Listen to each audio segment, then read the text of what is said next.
సాధారణ జ్వరానికి డెంగ్యూకి తేడాలు ఎక్కడ కనబడతాయి, అదే రకంగా ప్లేట్లెట్స్ ఎంత తగ్గితే వెంటనే అడ్మిషన్కి వెళ్తాం. పిల్లల్లో జ్వరం వస్తాం సహజమే, especially 5 to 8 years of age వరకు. సో ఒక ఇయర్లో 6 to 8 ఎపిసోడ్ జలుబు దగ్గులు వస్తే కామన్. సో డెంగ్యూ అనేది ఒక డైనమిక్ డిసీజ్ అండి. దానికి ఒక కోర్స్ ఉంటుంది బాడీలో. దోమ కుట్టిన తర్వాత ఒక 4-5 రోజుల నుంచి జ్వరం స్టార్ట్ అవుతుంది.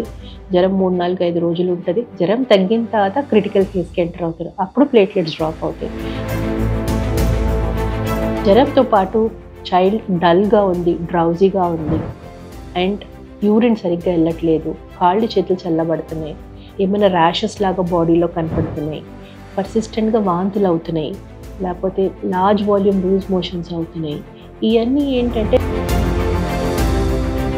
5 ఏళ్లలోపు ఉన్న వాళ్ళ పిల్లల విషయంలో ఈ న్యూమోనియా కేసులు పెరుగుతున్నాయి. సాధారణంగా అంటే వాళ్ళు తగ్గినప్పుడు అది న్యూమోనియా కావచ్చు అని మనం ఎలా గుర్తించాలి? పేరెంట్స్కి ఒక మిస్కన్సెప్షన్ ఉంటుంది, మేము ఇన్ని వ్యాక్సిన్స్ వేసుకుంటున్నాం, ఎలా మా బేబీకి న్యూమోనియా రావాలి. కామన్ రీజన్స్ అండర్ 5 మార్టాలిటీ ఏముండేదంటే న్యూమోనియా, డైరల్ ఇల్నెస్, సెప్సిస్. ఒకప్పుడు మలేరియా ఉండేది, అప్పుడు ఇప్పుడు చాలా వరకు మలేరియా ఇన్సిడెన్స్ తగ్గిపోయింది. ఈ pneumonia incidence over the years చాలా వరకు మనకి పిల్లలు సాధారణంగా ఎనిమియా అంటున్నాం, రక్తహీనత అనేది పెరుగుతూ వస్తుంది కదా. సో దీనికి చెక్ పెట్టాలంటే ఎలా? పిల్లలు ఫుడ్ తింటాం అనేది అది ఒక కల్చరల్ థింగ్ టు లెర్న్. డెఫినెట్గా సాలిడ్ ఫుడ్ అనేది ఇస్ అ కంపల్షన్. ఒట్టి పాలు will not provide all the nutrients for the child. Routine Indian diet is a very healthy diet. So మనకి ఐరన్ రిచ్ ఫుడ్స్ ఏంటంటే మన డ్రమ్ స్టిక్ లీవ్స్, తర్వాత మన jaggery. మితిమీరిన స్క్రీన్ చూడడం అనేది అంటే ఎలాంటి దుష్ఫలితాలకు దారితీస్తుంది? Doctors, my colleagues and even us also what you have notice, COVID తర్వాత amount of children diagnosing with autism has increased a lot.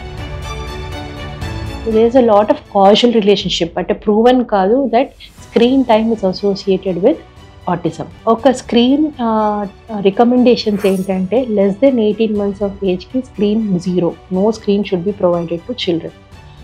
From 18 months to 24 months the recommendation is for half an hour. Beyond 2 to 6 years the recommendation is for. దగ్గు మందుల గురించి ఈ మధ్య బాగా వివాదం నడుస్తుంది కదా. సో అసలు దగ్గు మందులు వాడాలా వద్దా?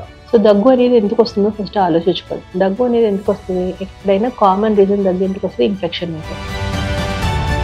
అది జబ్బు కాదు, it's a symptom of upper respiratory infection, lower respiratory infection. So ఏప్రిల్లో government 2 medications, chlorpheniramine maleate, phenylephrine, under 5 years of age పిల్లలకి కంప్లీట్గా బ్యాన్ చేయమంది. ఆ కాంబినేషన్ మెడికేషన్స్ పారాస్టమాల్తో అసలు వాడద్దు. ఓవర్ డోస్ అవ్వచ్చు, అన్నెసెసరీగా పిల్లలకి హార్ట్ మీద ఎఫెక్ట్ అవ్వచ్చు. జలుబు వచ్చినప్పుడు నెబులైజేషన్ వాడడం అనేది సరైనదా? అసలు యాక్చువల్గా చాలా మిస్యూజ్ అవుతుందండి నెబులైజేషన్స్ పేరెంట్స్తో. నెబులైజేషన్ అనేది ఎక్కడ హెల్ప్ అవుతుందంటే మనకి విండ్ పైప్స్ ఇన్వాల్వ్ అయినా, లంగ్స్ నిమోనియా వచ్చినా, మనకి విండ్ పైప్స్కి ఇబ్బంది వచ్చినా, రియాక్టివ్ ఎయిర్వేస్ అంటాము, వాళ్ళకి ఆస్తమా లైక్ సింటమ్స్ ఉంటే అప్పుడు లివోలిన్ ఇలాంటి నెబులైజేషన్ పెడితే హెల్ప్ఫుల్ ఉంటుంది. ఈ 4 మందులు రాస్తానికి నేను ఒక 25 years స్పెండ్ చేసి ఉంటాను నా లైఫ్ టైం. ఈ 4 మందులే నేను రాస్తాను. నెక్స్ట్ టైం వచ్చినా కూడా నేను 4 మందులకు ఒకటి తగ్గిస్తాను, ఒకటి పెంచుతాను.